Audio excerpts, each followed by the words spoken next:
Welcome to the knowledge kitchen with Paru. ಈ ಚಳಿಗಾಲದಲ್ಲಿ ದೇಹದ ಉಷ್ಣತೆಯನ್ನ ಕಾಪಾಡಿಕೊಳ್ಳೋದು ತುಂಬಾ ಮುಖ್ಯ. ಅದಕ್ಕೋಸ್ಕರನೇ ಗ್ಲೂಟನ್ ಫ್ರೀ ಆಗಿರುವಂತಹ ಜೋಳದ ಹಿಟ್ಟು, ಗ್ಲೂಟನ್ ಇರೋ ಗೋಧಿ ಹಿಟ್ಟು, ಮೆಕ್ಕೆಜೋಳದ ಹಿಟ್ಟು ಇದು ದೇಹದ ಉಷ್ಣತೆಯನ್ನ ತುಂಬಾ ಚೆನ್ನಾಗಿ ಕಾಪಾಡಿಕೊಳ್ಳುತ್ತೆ. ಜೊತೆಗೆ ತುಂಬಾ ಹೆಲ್ತ್ ಬೆನಿಫಿಟ್ಸ್ ಇರುವಂತ ಸೋರೆಕಾಯಿ ಬಳಸ್ಕೊಂಡು ಒಂದು ತಿಂಡಿನ ಮಾಡೋಣ. ಈ ಸೋರೆಕಾಯಲ್ಲಿ ತುಂಬಾನೇ ಹೆಲ್ತ್ ಬೆನಿಫಿಟ್ಸ್ ಇದೆ. ಇದನ್ನ ಬಳಸ್ಕೊಂಡು ಇವತ್ತೊಂದು ತಿಂಡಿ ಮಾಡೋಣ.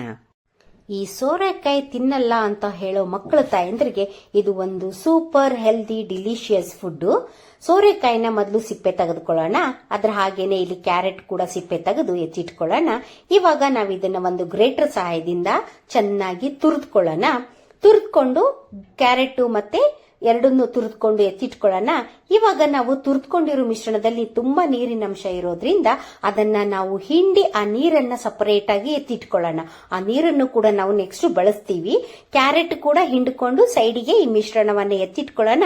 ಇವಾಗ ನಾವಿಲ್ಲೊಂದು ಚಾಪಿಂಗ್ ಬೋರ್ಡ್ಗೆ ಕ್ಯಾಪ್ಸಿಕಮ್ ಮತ್ತೆ ಈರುಳ್ಳಿ ಎರಡನ್ನೂ ಚಾಪಿಂಗ್ ಅಲ್ಲಿ ಹಾಕೊಂಡು ಸಣ್ಣದಾಗಿ ಕಟ್ ಮಾಡಿಕೊಂಡು ಎತ್ತಿಟ್ಕೊಳ್ಳೋಣ. ಈಗ ಇನ್ನೊಂದು ಬೋಗಣಿ ತಗೊಂಡು ಅದಕ್ಕೆ ಜರಡಿ ಇಟ್ಕೊಂಡು 2 ಬಟ್ಲು ಜೋಳದ ಹಿಟ್ಟನ್ನ ತಗೋತಾ ಇದ್ದೀನಿ. 2 ಬಟ್ಲು ಜೋಳದ ಹಿಟ್ಟಿನ ಜೊತೆಗೆ 1 ಬಟ್ಲು ಗೋಧಿ ಹಿಟ್ಟು, 4 ಸ್ಪೂನು ಅಕ್ಕಿ ಹಿಟ್ಟು. ಇಲ್ಲಿ ನೋಡಿ ಯೆಲ್ಲೋ ಕಲರ್ ಇದೆ, ಇದು ಮೆಕ್ಕೆಜೋಳದ ಹಿಟ್ಟು. ಈ ಚಳಿಗಾಲಕ್ಕೆ ಈ ಮೆಕ್ಕೆಜೋಳದ ಹಿಟ್ಟು ಬಾಡಿನ ತುಂಬಾ ಚೆನ್ನಾಗಿ ಹೀಟ್ ಮಾಡುತ್ತೆ. ಅದರ ಜೊತೆಗೆ ನಾನಿಲ್ಲಿ ರುಚಿಗೆ ತಕ್ಕಷ್ಟು ಉಪ್ಪು, ಅರಿಶಿನ, ಅಜ್ವಾಯಿನ್ ಮತ್ತು ಜೀರಿಗೆಯನ್ನ ಹಾಕಿ ಎತ್ತಿಟ್ಕೊತಾ ಇದ್ದೀನಿ. ಇವಾಗ ನಾವಿಲ್ಲಿ ಮಿಕ್ಸ್ ಮಾಡ್ಕೊಂಡಿರೋ ವೆಜಿಟೇಬಲ್ಸ್ಗೆ ಈ ಜರಡಿ ಹಿಡ್ಕೊಂಡಿರೋ ಹಿಟ್ಟಿನನ್ನ ಹಾಕಿ ಇದನ್ನ ಸ್ವಲ್ಪ ಹೊತ್ತು ಕಲ್ಸೋಣ.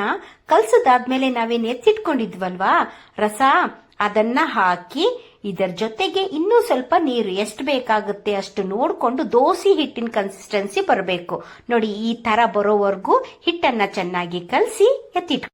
ಈಗ ಒಂದು ಚಟ್ಪಟ ಚಟ್ನಿ ಮಾಡೋಣ. ಈ ಚಟ್ಪಟ ಚಟ್ನಿಗೆ ನೆನ್ಸಿಟ್ಕೊಂಡಿರೋ ಒಣಮೆಣಸಿನ್ಕಾಯಿ ಬೇಕಾಗುತ್ತೆ. ನೀವು ಇದನ್ನ ರಾತ್ರಿ ಬೇಕಿದ್ರು ನೆನ್ಸ್ಬೋದು, ಇಲ್ಲ ಅಂದ್ರೆ ಬಿಸಿನೀರಲ್ಲಿ ಹಾಕಿ ಒಂದ್ ಅರ್ಧ ಗಂಟೆ ಇಟ್ರು ಬರುತ್ತೆ. ಇದನ್ನ ನಾವು ಮಿಕ್ಸರ್ಗೆ ಹಾಕೊಳ್ಳೋಣ.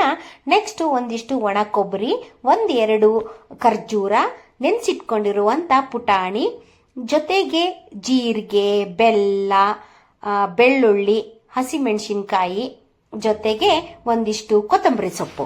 ಇದನ್ನೆಲ್ಲ ಹಾಕಿ ನಾವೇನ್ ಮಾಡೋಣ, ಮಿಕ್ಸರ್ ಮಾಡ್ಕೊಳ್ಳೋಣ. ಈ ಮಿಕ್ಸರ್ ಮಾಡ್ಕೊಂಡಿರೋದು ಸ್ವಲ್ಪ ಗಟ್ಟಿಯಾಗಿರುತ್ತೆ, ಇದೇ ತರನೇ ಇರ್ಲಿ, ಎಕ್ಸ್ಟ್ರಾ ನೀರ್ ಬೇಡ. ಇಲ್ಲಿ ನಾವೇನ್ ಮಾಡ್ತಾ ಇದ್ದೀನಿ, ಸ್ವಲ್ಪ ಎತ್ತಿಟ್ಕೋತಾ ಇದ್ದೀನಿ. ಇನ್ನು ಒಂದ್ ಸ್ವಲ್ಪಕ್ಕೆ ನೀರ್ ಹಾಕಿ ಅದಕ್ಕೆ ಒಂದು ಒಗ್ಗರಣೆ ಕೊಟ್ಕೋತಾ ಇದ್ದೀನಿ. ಒಗ್ಗರಣೆ ಕೊಟ್ಕೊಂಡಿರೋ ಪದಾರ್ಥಕ್ಕೆ ಸ್ವಲ್ಪ ನಾವು ನೀರ್ ಹಾಕಿರ್ತೀವಿ. ಇವಾಗ ನಮ್ಗೆ ರುಚಿ ರುಚಿಯಾದ ಚಟ್ಪಟ ಚಟ್ನಿ ರೆಡಿಯಾಗಿದೆ. ಈ ಚಟ್ನಿನ ದೋಸೆ ಜೊತೆ ತಿಂದ್ರೆ ಸಖತ್ತಾಗಿರುತ್ತೆ. ಕಲ್ಸಿಟ್ಕೊಂಡಿರೋ ಹಿಟ್ಟನ್ನ ಇವಾಗ ನಾವು ದೋಸೆ ಹಾಕೊಳ್ಳೋಣ.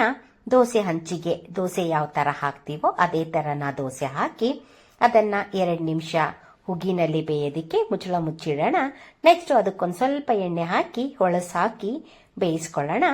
ನಂತರ ನಮಗೆ ರುಚಿ ರುಚಿಯಾದ ಹೆಲ್ದಿಯಾಗಿರೋ ಸೋರೆಕಾಯಿ ದೋಸೆ ತಿನ್ನೋದಿಕ್ಕೆ ರೆಡಿ. ಈ ದೋಸೆ ಜೊತೆಗೆ ನಾನು ಮಾಡಿರೋ ಚಟ್ಪಟ ಚಟ್ನಿ ಜೊತೆಗೆ ತಿಂದ್ರೆ ದೋಸೆ ಟೇಸ್ಟ್ ಅಲ್ಟಿಮೇಟ್ ಆಗಿರುತ್ತೆ.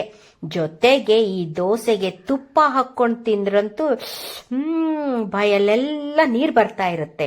ಇದೇ ತರದ ರುಚಿ ರುಚಿಯಾದ ವಿಡಿಯೋಗಳಿಗಾಗಿ ನಮ್ಮ ಪೇಜ್ ಅನ್ನ ಲೈಕ್ ಮಾಡಿ, ಶೇರ್ ಮಾಡಿ, ಫಾಲೋ ಮಾಡಿ. Thank you.